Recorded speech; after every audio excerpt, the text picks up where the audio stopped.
So hello, welcome back. और हम लोग जो स्टडी कर रहे थे वो क्वांटम मैकेनिक्स पढ़ रहे थे इसके अंदर। इससे पहले मैंने 2 लेक्चर पढ़ा दिए हैं आपको।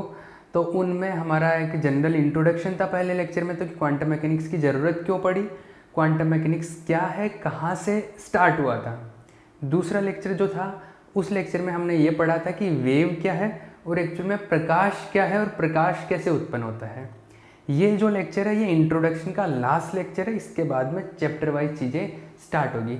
इस लेक्चर में हम लोग डिस्कस करेंगे कि फोटोन जो होता है वो क्या क्या प्रॉपर्टीज होती है फोटोन की, और फोटोन के बारे में हम लोग थोड़ा डिटेल में बात करेंगे।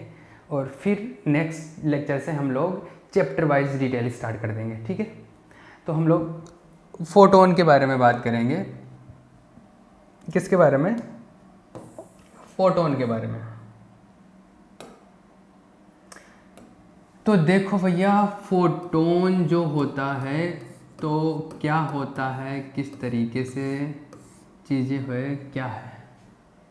हमने ये बात की थी क्लासिकल मैकेनिक्स में प्रकाश जो होता है उसको तरंग मानते थे, लेकिन क्वांटम मैकेनिक्स में प्रकाश को क्या माना, कण माना, और उस कण को क्या बोला गया, फोटोन बोला गया। ठीक है, मतलब अगर प्रकाश निकलता है कहीं, अगर किसी बल्ब से या कहीं से भी प्रकाश अगर बाहर निकल रहा है, लाइट जा रहा है, तो वो लाइट जो होगा वो फोटोन के रूप में जाएगा। मतलब ये फोटोन क्या है, कण है, ऊर्जा के कण होते हैं, ऊर्जा के पैकेट होते हैं, ठीक है। और मैंने ये भी बता दिया था कि जो प्रकाश निकलेगा, जैसे यहाँ पर फोटोन की बात कर ले तो फोटोन कैसे निकलता है या प्रकाश कैसे निकलता है, उच्च ऊर्जा स्तर से निम्न ऊर्जा स्तर में जब प्रकाश आता है तो वहाँ से ऊर्जा उत्सर्जित करता है, उसी ऊर्जा को हम क्या बोलते हैं, प्रकाश बोलते हैं। और ये प्रकाश गामा किरणों से लेकर सूक्ष्म किरणों तक बहुत वाइड रेंज का हो सकता है, ठीक है। उनमें से कुछ भी हो सकता है, लेकिन हमारी आंखों को केवल उसका एक छोटा सा पोर्शन दिखाई देता है, जो उसको हम दृश्य प्रकाश बोलते हैं, विजिबल लाइट बोलते हैं। ये था। अब देखो फोटोन के बारे में बात करें थे कि फोटोन कण है। ये जो फोटोन है इसकी कुछ बातें बताता हूँ मैं। जैसे मैं बोलूँ कि प्रकाश जो है वो गामा किरणों का टाइप, जो फोटोन है वो गामा किरणों का फोटोन है, या मैं बोलूँ कि सूक्ष्म किरणों का फोटोन है, या मैं बोलूँ कि दृश्य प्रकाश का फोटोन है। अरे फोटोन तो अलग अलग टाइप का हो सकता है ना, गामा किरणों से लेकर सूक्ष्म टाइप का हो सकता है, लास्ट लेक्चर में हमने बात की थी। तो ये अलग अलग है, तो वो कैसे पता चलेगा, इसकी पहचान कैसे होगी कि ये गामा किरणों का फोटोन है या सूक्ष्म किरणों का फोटोन है या दृश्य प्रकाश का फोटोन है, कैसे पता चलेगा? ये पता चलता है इसकी ऊर्जा के आधार पर और इसकी आवृत्ति के आधार पर, इसकी फ्रीक्वेंसी के आधार पर। जिसकी फ्रीक्वेंसी सबसे ज्यादा होती है उसको बोला था हमने क्या, गामा। जिसकी फ्रीक्वेंसी सबसे ज्यादा होती है उसको हमने गामा टाइप का बोला था। उससे कम जिसकी होती है वो एक्स टाइप का है, मतलब गामा किरणें, एक्स किरणें, ऐसा। उससे कम जिसकी ऊर्जा होती है या जिसकी फ्रीक्वेंसी होती है उसको बोलते हैं हम पराबैंगनी, अल्ट्रावायलेट। ये पराबैंगनी था, लास्ट लेक्चर में भी हमने ये थोड़ी बातें की थी। इससे कम जो होता है वो होता है विजिबल लाइट, दृश्य प्रकाश, ठीक है। इससे कम जो होता है वो होता है इंफ्रारेड, होता था अवरक्त। और इससे कम है रेडियो वाला, और इससे कम है सूक्ष्म। आई बात समझ? तो ये वाले जो सारे हैं ये क्या है, अपने पास में लाइट है। और फोटोन जो है, मैंने बोला था कि इनमें से किसी भी टाइप का फोटोन हो सकता है। अब जिसकी ऊर्जा सबसे, जिस फोटोन की ऊर्जा सबसे ज्यादा होती है वो गामा टाइप का होता है, और फोटोन की ऊर्जा भी सबसे ज्यादा होती है और फ्रीक्वेंसी भी सबसे ज्यादा होती है। मतलब फ्रीक्वेंसी है, ऊर्जा का जो बढ़ता हुआ क्रम है वो इस तरफ है। मैं फ्रीक्वेंसी का बढ़ता हुआ क्रम की बात करूँ तो इस तरफ है, और एनर्जी, ऊर्जा का भी बढ़ता हुआ जो क्रम है वो है इंक्रीजिंग ऑर्डर, इस तरफ है। मतलब सबसे कम ऊर्जा किसके फोटोन की होगी, सूक्ष्म प्रकाश के फोटोन की होगी। उससे ज्यादा ऊर्जा या आवृत्ति रेडियो की होगी, उससे ज्यादा अवरक्त की, ऐसे बढ़ते बढ़ते सबसे ज्यादा आवृत्ति या सबसे ज्यादा जो ऊर्जा होगी वो गामा किरणों की होगी। क्लियर है? ये बात समझ में आ गई मुझको। अरे क्लियर है ना। अब यहाँ से मैं छोटे छोटे पॉइंट्स में बात करता हूँ। तो सबसे पहले किसी भी फोटोन की जो ऊर्जा होती है उसके बारे में बात करूँ कि ऊर्जा कैसे कैलकुलेट करते हैं। फोटोन की ऊर्जा, फोटोन की एनर्जी की बात कर रहा हूँ, ऊर्जा। तो फोटोन की ऊर्जा के लिए ये बोला जाता है कि जो फोटोन की ऊर्जा है वो उसकी आवृत्ति के समानुपाती होता है। क्या होता है? फोटोन की ऊर्जा उसकी आवृत्ति के समानुपाती होता है। मैं जो बोलता हूँ साथ साथ आप लिख भी सकते हो। अगर किसी को फास्ट लग रहा है तो आप पॉज करके आराम से लिख सकते हो। तो जो फोटोन की जो ऊर्जा है ई, वो उसकी आवृत्ति के समानुपाती होता है। न्यू आवृत्ति से, न्यू से लिखते हैं, आवृत्ति को पहले एफ से भी लिखते हैं, पर यहाँ पर क्वांटम मैकेनिक्स में हम लोग किससे लिखेंगे? न्यू से लिखेंगे। अब E इक्वल्स टू समानुपाती के चिन्ह को उठाने के लिए हम लोग एक कांस्टेंट ले लेते हैं, समानुपाती नियतांक, जिसको H बोल दिया मैंने, ये हो गया न्यू।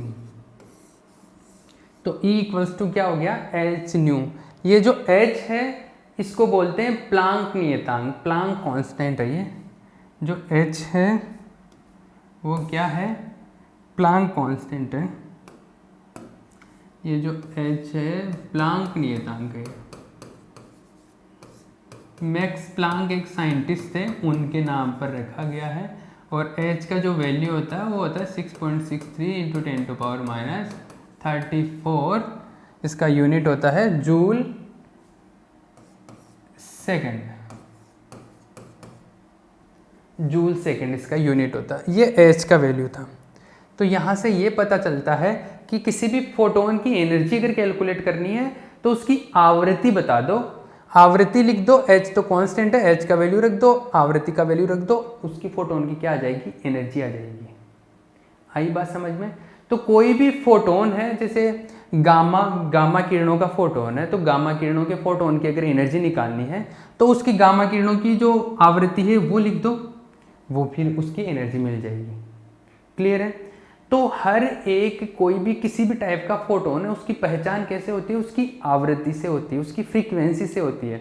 अगर आपको फ्रीक्वेंसी पता चल गई तो उसकी एनर्जी बता सकते हो। तो फ्रीक्वेंसी उसका क्या है? आइडेंटिटी है, उसकी पहचान है। जैसे अपनी आइडेंटिटी आधार कार्ड होता है, उसी तरीके से अगर आप उसकी फ्रीक्वेंसी बता देते हो तो उसकी एनर्जी भी निकाल सकते हैं और चीज़ें भी उसकी कैलकुलेट कर सकते हैं। तो फ्रीक्वेंसी से उसकी क्या होती है? पहचान होती है किसी भी फोटोन की या किसी भी प्रकाश की। क्लियर है? अब दूसरी चीज़, जैसे मैंने ये बताया कि लाइट जो है वो इतने टाइप की हो सकती है। अब मान लो गामा किरणों की कोई बीम आ रही है, या जैसे एक्स किरणों की बीम आ रही है, कोई बीम मतलब बहुत सारे एक्स किरणें आ रही है। तो एक्स किरणों के जितने भी फोटोन है ना, जैसे एक्स किरणों के 1000 फोटोन आ रहे हैं, तो एक्स किरणों के सभी फोटोनों की जो ऊर्जा होगी वो हर एक फोटोन की ऊर्जा क्या होगी? बराबर होगी। क्योंकि एक्स किरणें हैं तो एक्स किरणों की आवृत्ति है वो फिक्स है, हर एक फोटोन की आवृत्ति क्या होगी? बराबर होगी। तो हर एक फोटोन की ऊर्जा भी क्या होगी? बराबर होगी। तो अगर एक्स किरणों के फोटोन है तो उन सब फोटोनों की ऊर्जा बराबर होगी। अगर गामा किरणों की फोटोन है तो गामा किरणों की के जो सभी फोटोन है उन सब की ऊर्जा बराबर होगी। अगर कोई रेड कलर के हैं तो रेड कलर के जो फोटोन है उन सब की आवृत्ति बराबर होगी। आप बात समझ रहे हो ना, कि एक पर्टिकुलर जोन है, उनमें सबकी आवृत्ति क्या होती है? उन सारे फोटोनों की आवृत्ति बराबर होती है, उनकी सबकी ऊर्जाएं भी बराबर होगी। क्लियर है?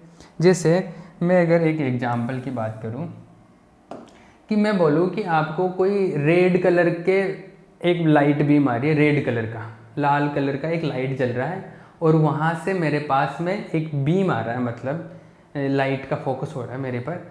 अब जो लाइट बीम आ रहा है, प्रकाश का जो बीम आ रहा है, उस बीम में मान लो 50 फोटोन आ रहे हैं प्रति सेकेंड। कितने आ रहे हैं? 50 फोटोन। तो मैं ये देखना चाहता हूँ कि उस 50 फोटोन की प्रति सेकंड 50 फोटोन आ रहे हैं ना, मतलब 50 फोटोन आ रहे हैं, इसका मतलब ये हो गया कि 50 फोटोन जितनी ऊर्जा मेरे पास आ रही है हर सेकंड, प्रति सेकंड, तो 50 फोटोन में कितनी ऊर्जा है वो चेक करते हैं। तो रेड कलर का मान लो कोई फोटोन है, रेड कलर का, तो रेड कलर की जो फ्रीक्वेंसी है वो मान लो, मैं रेड कलर की आवृत्ति जो है मैं ये मान लेता हूँ, VR मान लिया रेड कलर की आवृत्ति। क्लियर है? अब रेड कलर के सबसे पहले तो एक फोटोन की ऊर्जा निकालो। रेड कलर के एक फोटोन की ऊर्जा क्या होगी, जैसे एक फोटोन की ऊर्जा होगी रेड कलर की, ये फॉर्मूला होता है किसी फोटोन की ऊर्जा निकालने का। अब रेड कलर का निकालना है तो रेड कलर की आवृत्ति रख दो, यहाँ पे Vr रख दो, ये एक फोटोन की आवृत्ति हो गई। अब मेरे को ये चेक करना है कि प्रति सेकंड कितनी ऊर्जा आ रही है, तो प्रति सेकंड मैंने कितने बताए, 50 फोटोन आ रहे हैं, तो एक फोटोन की ऊर्जा ये होगी, तो 50 फोटोन की ऊर्जा कितनी होगी, 50 इंटू ई के बराबर ऊर्जा आ गई। ये हर सेकंड जो टोटल एनर्जी आ रही है वो टोटल एनर्जी है। अरे बात समझ में आ रही है कि 50 इंटू ई का वैल्यू में रख दो तो एच इंटू जो भी रेड कलर की आवृत्ति होगी वो मान रख दूंगा, एच कांस्टेंट है वो वैल्यू रख दूंगा, तो मेरे पास में क्या आ जाएगा, प्रति सेकंड जितनी ऊर्जा आएगी लाल कलर की वो ये आ जाएगी। अरे बात समझ में आ रही ना। इसी तरीके से मान लो मेरे पास में कोई ब्लू कलर का लाइट आ रहा है, तो ब्लू कलर का मैं बोलूँ कि मेरे पास 10 फोटोन है, तो 10 फोटोनों की ऊर्जा कितनी होगी, सबसे पहले तो एक ब्लू कलर के फोटोन की एनर्जी निकाल लो। तो मान लो ब्लू कलर है, तो ब्लू कलर का फोटोन जो है, किसका, ब्लू कलर का फोटोन है, तो ब्लू कलर का जो फोटोन है उसकी आवृत्ति है, मान लो क्या है, ब्लू कलर के फोटोन की जो आवृत्ति है वो है वी ब्लू, ठीक है। अब मुझे एक फोटोन की आवृत्ति निकालनी है ब्लू कलर की, तो एक फोटोन की आवृत्ति हो जाएगा h into new blue colour की आवृत्ति, तो ब्लू कलर की आवृत्ति जो हो जाएगी वो b हो जाएगी। अब 50, अब मेरे पास कितने 50 या 10 या जितने भी आ रहे हैं, जैसे 10 आते हैं इलेक्ट्रॉन, 10 फोटोन आते हैं, तो 10 फोटोन की कितनी हो जाएगी, 10 इंटू एक फोटोन की जितनी एनर्जी है, एक फोटोन की एनर्जी है ये h न्यू b, तो ये टोटल एनर्जी है ब्लू कलर के फोटोनों की। अरे क्लियर है, बात समझ आ रही ना। तो इस तरीके से हम लोग फोटोन की एनर्जी के बारे में बात करते हैं। इतना काम खत्म। तो यहाँ से ये समझ में आता है कि कोई भी डिफरेंट टाइप की लाइट है, गामा हो या एक्स हो या किसी भी टाइप की हो, एक पर्टिकुलर टाइप की लाइट है, उसके तो सभी फोटोनों की ऊर्जा बराबर बराबर होती है, और टोटल एनर्जी निकालनी हो उसकी तो एक फोटोन की निकालो और टोटल से कितने फोटोन है उससे मल्टीप्लाई कर लो। ये एक बात क्लियर होगी। दूसरी, हर एक टाइप है उनका सबका फ्रीक्वेंसी क्या है, अलग अलग अलग अलग है। गामा किरणों का फ्रीक्वेंसी अलग है, अगर मैं बात करूँ रेड कलर का अलग है, वोलेट कलर का अलग है, सूक्ष्म किरणों का अलग है, रेडियो का अलग है, सबका क्या है, अलग अलग आवृत्ति है। आवृत्ति के आधार पर ही हम लोग क्या करते हैं, इसकी पहचान करते हैं, इसका आइडेंटिटी होता है, ठीक है। इसका आधार कार्ड है एक तरीके से, इसकी क्या जो आवृत्ति है इसका आधार कार्ड है, फ्रीक्वेंसी। क्लियर है। अरे इतनी बात समझ में आती है ना। तो ये मेरे पास में क्या हो गई, इसकी एनर्जी आ गई, या एनर्जी के बारे में बात कर ली। दूसरी एक और एनर्जी की एक तरीके से मैं और बात कर सकता हूँ, कैसे, जैसे मैंने अभी फॉर्मूला लिखा था E इक्वल्स टू क्या आता है, एच न्यू, ऐसे था। अरे यही था। एक हमने अभी थोड़ी देर पहले मतलब लास्ट लेक्चर में एक फॉर्मूला पढ़ा था, जैसे ये फॉर्मूला हो गया 1, एक फॉर्मूला होता है C equals to nu lambda, ऐसा भी एक फॉर्मूला होता है ना। अरे C equals to nu lambda होता है ना, तो मैं अगर न्यू का वैल्यू यहाँ से रख दूँ, क्या न्यू का वैल्यू क्या आएगा, C बाई लेमडा, तो E का वैल्यू आ जाएगा यहाँ से H C बाई लेमडा। तो फोटोन की एनर्जी निकालने का एक फॉर्मूला ऐसे भी है। अगर आपको तरंग दैर्ध्य के पदों में चाहिए तो लेमडा के टर्म्स में ऐसा हो जाता है, और आवृत्ति की फ्रीक्वेंसी के टर्म में ऐसा होता है। दोनों ही फॉर्मूले काम में लेते हैं हम लोग अलग अलग जगह पे, जहाँ पे जैसी ज़रूरत आन पड़ती है वैसे वैसे काम में ले लेते हैं। क्लियर है। ये होगी, आगे बात करते हैं। जो फोटोन होता है, मैं फोटोन के मास की बात कर रहा हूँ। किसकी, फोटोन के मास की। मास मतलब उसके द्रव्यमान की। तो फोटोन के मास की बात करते हैं हम लोग, ठीक है। ये दूसरा पॉइंट है, फोटोन का द्रव्यमान। और कौन से द्रव्यमान की बात कर रहा हूँ, फोटोन का विराम द्रव्यमान, रेस्ट मास बोलते हैं इसको। क्या बोलते हैं, रेस्ट मास।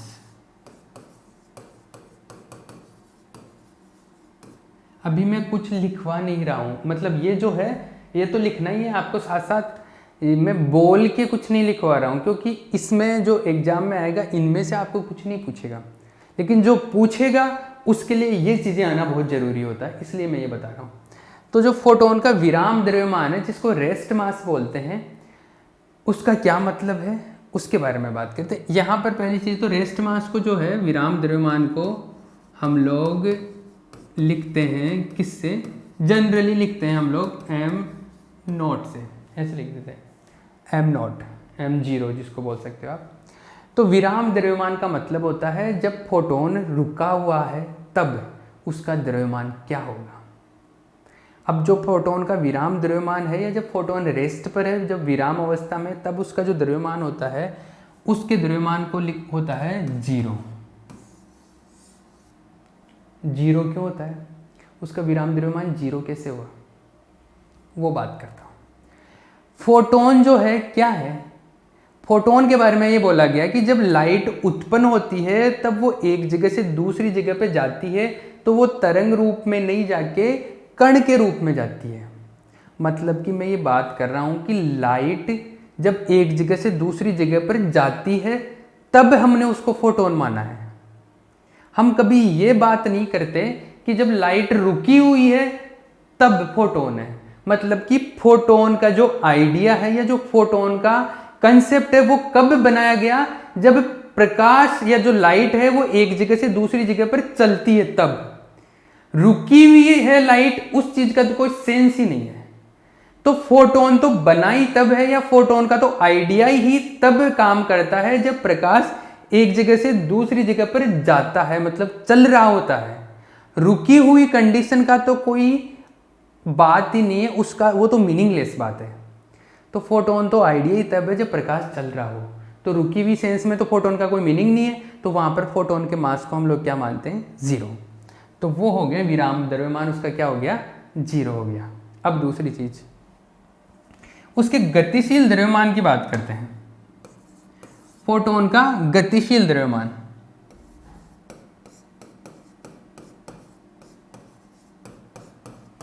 फोटोन का गतिशील द्रव्यमान मूविंग मास बोलते हैं। मतलब जब फोटोन चलो रुका हुआ था तब तो हमने बोल दिया कि रुके हुए के टाइम पे तो फोटोन का कंसेप्ट ही नहीं था, तो उस टाइम तो हमने इसका मास क्या मान लिया, जीरो मान लिया। लेकिन जब चल रहा है फोटोन, मतलब प्रकाश जब चल रहा है तब तो उसका मास होगा कुछ, तो क्या होगा उसका मास, उसका जो मास होगा वो यहाँ से हम लोग बात करेंगे। कैसे, देखो फोटोन का मास चाहिए ना मूविंग अवस्था में, इसको हम लिखते हैं, वो मैं एम से लिख लेता हूँ, गतिशील मास को, मूविंग मास को। क्या लिख रहा हूँ देखना, एक हमने फोटोन का फॉर्मूला पढ़ा था, एनर्जी का क्या पढ़ा था, वो ये पढ़ा था कि E इक्वल्स टू फोटोन की जो ऊर्जा होगी वो h न्यू होगी। चलो जैसे मैं इसको इक्वेशन नंबर 1 लिख लेता हूँ, E इक्वल्स टू क्या, h न्यू, ये तो पढ़ा ही था। दूसरे, एक आइंस्टाइन ने एक और बात बताई थी कि आइंस्टाइन के हिसाब से क्या होता है कि जो कोई भी पार्टिकल है, कैसा भी पार्टिकल है, उस पार्टिकल के पास अगर एनर्जी है तो मैं उसका मास बता सकता हूँ। ऐसा आइंस्टाइन ने बोला कि अगर आपके पास में उसकी एनर्जी E है, अगर E एनर्जी है, 1 सेकेंड,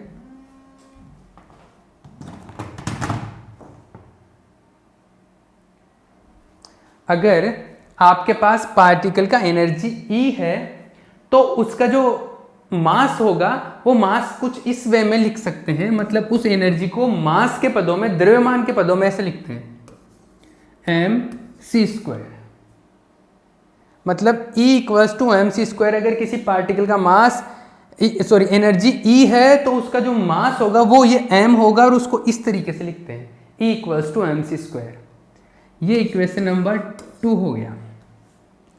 अब फोटोन का, अगर फोटोन की एनर्जी E है तो उसका भी मास इस तरीके से, मास को m लिख सकते हैं, c² से मल्टीप्लाई करके ऐसे फॉर्मूला बना सकते हैं, और उसका फोटोन का एक एनर्जी का फॉर्मूला ये होता ही है। तो दोनों ही अगर एनर्जी फोटोन की है तो दोनों बराबर बराबर होंगे, लेफ्ट साइड इक्वल है तो राइट साइड भी क्या होगा, राइट साइड भी इक्वल होगा। ठीक है, अब राइट साइड इक्वल है तो मास निकालना है तो ये क्या आ जाएगा, h न्यू बाई c²। ये इसका क्या आ गया, मास आ गया, द्रव्यमान आ गया। तो ये फोटोन का क्या हो गया, मूविंग मास हो गया। रेस्ट मास उसका क्या था, जीरो था, मूविंग मास ये हो गया h न्यू बाई c²। तो फोटोन की एनर्जी मिल गई अपने को, फोटोन का रेस्ट मास मिल गया, फोटोन का गतिशील द्रव्यमान मिल गया। ये सारी बातें कर ली, और हमने ये भी पढ़ लिया कि फोटोन की एनर्जी कैसे निकालते हैं, फोटोन की जो पहचान की जाती है उसकी फ्रीक्वेंसी के आधार पे की जाती है, उसकी आवृत्ति के आधार पे बात की जाती है। ये सारी चीज़ें हम लोगों ने क्या बात कर ली। अब एक और बात करते, अभी हमारे पास टाइम है तो हम लोग एक और कंसेप्ट के बारे में बात करते हैं। ये लास्ट कंसेप्ट है, नेक्स्ट लेक्चर से मैं टॉपिक वाइज बात करूँगा कि प्रकाश विद्युत प्रभाव क्या है, प्रकाश विद्युत प्रभाव को पूरा लिखवाऊँगा, उसका डिटेल बात करेंगे हर एक चीज़ को, ठीक है। तो देखो प्रकाश विद्युत प्रभाव के बारे में तो बाद में बात करेंगे। अभी एक लास्ट बात बच गई, वो है तीव्रता के बारे में बात करता हूँ मैं, इंटेंसिटी। किसके बारे में? इंटेंसिटी, तीव्रता के बारे में। तीव्रता क्या होती है? जैसे आप सूरज की तरफ या लाइट की तरफ देखते हैं और आप उसको ऐसे देख नहीं पाते हैं, आपकी आंखों में वो प्रकाश चुभता है, वो किसकी वजह से होता है? वो इंटेंसिटी की वजह से होता है। तो वो इंटेंसिटी की मैं बात कर रहा हूँ यहाँ पर, तीव्रता की बात कर रहा हूँ। किसकी बात कर रहा हूँ? तीव्रता की। तो इंटेंसिटी जो होता है, तीव्रता,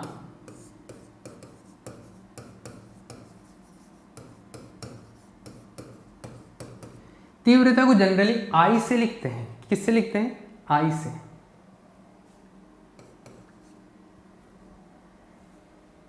तीव्रता का मतलब क्या होता है? तीव्रता का मतलब होता है, मैं इसकी पहले डेफिनेशन बताता हूं कि प्रति सेकंड प्रति एकांक क्षेत्रफल पे कितनी ऊर्जा आपतित होती है, ये कितनी ऊर्जा निकलती है। मतलब प्रति सेकंड प्रति एकांक क्षेत्रफल के लिए जो ऊर्जा का मान है वो क्या बोला मैंने? प्रति सेकंड प्रति एकांक, या आप ऐसे बोल सकते हो प्रति सेकंड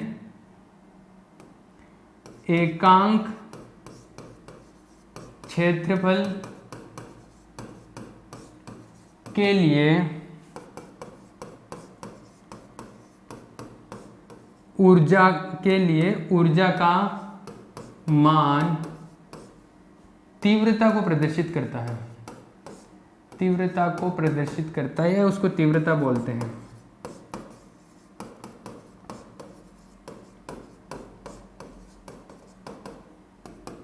क्या हुआ? प्रति सेकंड एकांक क्षेत्रफल पे जितनी ऊर्जा आती है, मतलब मान लो आपके पास में ऊर्जा कितनी आ रही है, आपके पास ऊर्जा आ रही है, ई ऊर्जा आ रही है कितने पे? ए एरिया पे। मान लो कि आपके पास, मान लो एक कोई ये प्लेट है और इस प्लेट पे मतलब कोई एरिया है और इसका एरिया है, ए एरिया है, ठीक है। और इसके ऊपर लाइट गिरा रहा हूँ मैं, लाइट इंसिडेंट होती है और मान लो वो लाइट से जो एनर्जी आई वो टोटल एनर्जी आ गई आपके पास में, कितनी? ई एनर्जी आ गई। तो ई एनर्जी आ गई कितने टाइम में? मान लो टी टाइम में, मान लो 10 सेकंड या 20 सेकंड, जितना भी टी टाइम ले लेता हूँ मैं। तो टी टाइम में ए एरिया पे ई ऊर्जा आ गई। तो मेरे को क्या निकालना है कि प्रति सेकंड एकांक एरिया पे कितनी आई, ये निकालना है। तो ई एनर्जी आई कितने एरिया पे आई? प्रति सेकंड निकालना ना, तो टाइम से डिवाइड कर देता हूँ। और एकांक एरिया पे निकालना, टोटल ए पे आई है तो एरिया से भी डिवाइड कर देता हूँ मैं। तो ये आ गई ऊर्जा प्रति सेकंड प्रति एकांक एरिया। ये जो है इसको बोलते हैं क्या? इंटेंसिटी, तीव्रता बोलते हैं। आई बात समझ में? अरे क्लियर है ना? इसको दूसरी तरीके से भी लिखते हैं, देखो कैसे। तो अगर जैसे हम लोग बोलते हैं ना कि एक लाइट, जैसे सूरज के सामने दोपहर में हम लोग ऐसे आंखों में आंखें मिला के सूरज के नहीं देख सकते, क्यों? क्योंकि वो बहुत ज़्यादा एनर्जी एक साथ आती है, मतलब ज़्यादा तीव्रता रहती है, उस टाइम पर इंटेंसिटी ज़्यादा रहती है। तो हमारी आंखों का जो रेटिना का जो एरिया है, इसका जो क्षेत्रफल है, उस क्षेत्रफल पर प्रति सेकंड जो ऊर्जा आती है उसका मान बहुत ज़्यादा होता है। तो ऊर्जा का मान बहुत ज़्यादा होगा तो इसका मतलब तीव्रता ज़्यादा, इसलिए हम लोग देख नहीं पाते। शाम के टाइम पे दूर हो जाता है सूरज, या वो जो किरणें आती है वो तिरछी आती है, एक तरीके से सीधी नहीं आती, तो वो प्रकाश की जो रेटिना पर जो ऊर्जा आ रही है वो ऊर्जा कम आती है प्रति एकांक क्षेत्रफल पे, मतलब तीव्रता कम होती है उस टाइम पर। तो वो वहाँ से तीव्रता का कंसेप्ट आता है। यहाँ से मैं अगर बात करूँ, ई क्या है? ई ऊर्जा है। ऊर्जा का यूनिट क्या होता है? जूल होता है। और कार्य का यूनिट भी क्या होता है? जूल होता है। यही होता है ना? मतलब ऊर्जा को हम जनरली अगर W से वर्क से भी लिख देते हैं, कई बार ऐसा होता है। तो मैं अगर इसको E को मैं W से लिख दूँ तो W/T × A ठीक है। अब आप एक चीज़ नोटिस करो, ये W/T क्या होता है? कार्य पर सेकेंड, वर्क डन पर सेकेंड क्या होता है? कार्य प्रति सेकेंड। कार्य बटा समय क्या होता है? पावर, शक्ति होता है ना। तो ये हो गया आपका क्या? पावर पर यूनिट एरिया, ये हो गया। तो इसका एक जो दूसरा डेफिनेशन दिया जाता है इंटेंसिटी का, वो ऐसे भी बोला जाता है कि प्रति एकांक क्षेत्रफल पे जो शक्ति आती है या जो शक्ति का मान होता है, पावर होता है, उसको क्या बोलते हैं? इंटेंसिटी। तो इसका दूसरा डेफिनेशन वो ऊर्जा के टर्म्स में था, ऊर्जा के पदों में था, ये किसके टर्म्स में आ गया? शक्ति के पदों में आ गया। तो ये आपका शक्ति के पदों में आ गया। तो इसको ऐसे बोलते हैं कि या एकांक क्षेत्रफल पे, एकांक क्षेत्रफल पे, एकांक क्षेत्रफल पर शक्ति का मान तीव्रता को प्रदर्शित करता है।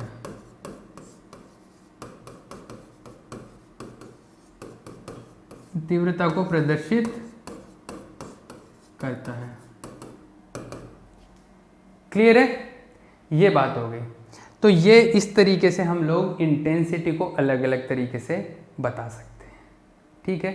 नेक्स्ट लेक्चर से हम लोग ये डिस्कस करेंगे कि आपका क्या यूनिट वाइज सिलेबस है, आपकी यूनिवर्सिटी के हिसाब से क्या क्या पोर्शन है, और फिर हम लोग कंटिन्यू करेंगे। ये जो चीज़ें बताई थी ये इसलिए बताई थी कि आगे आपको समझने में कोई दिक्कत नहीं है। किसी को कोई भी क्वेरी रहती है, कोई भी कुछ चीज़ भी पूछना है, हमारे ऐप के ऊपर उसमें डाउट का ऑप्शन है, तो वहाँ पे जाके कमेंट कर सकता है और उसका हर तरीके से जवाब दिया जाएगा, आपको सेटिस्फाई किया जाएगा।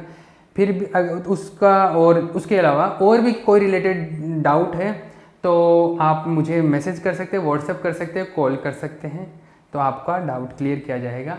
और अभी फ़ीस में ऑफ़र भी चल रहा है। अभी फ़ीस में ऑफ़र ये चल रहा है इंडिपेंडेंस वीक के टाइम पर कि एक पेपर का आपका 990 रुपये फ़ीस है और तीनों पेपर एक साथ जमा कराते हो तो 25 रुपये का फ़ीस है। ये इंडिपेंडेंस वीक पर आपके लिए ऑफ़र चल रहा है। ठीक है, ओके। कोई भी डाउट हो तो पूछ लिया ना, ठीक है।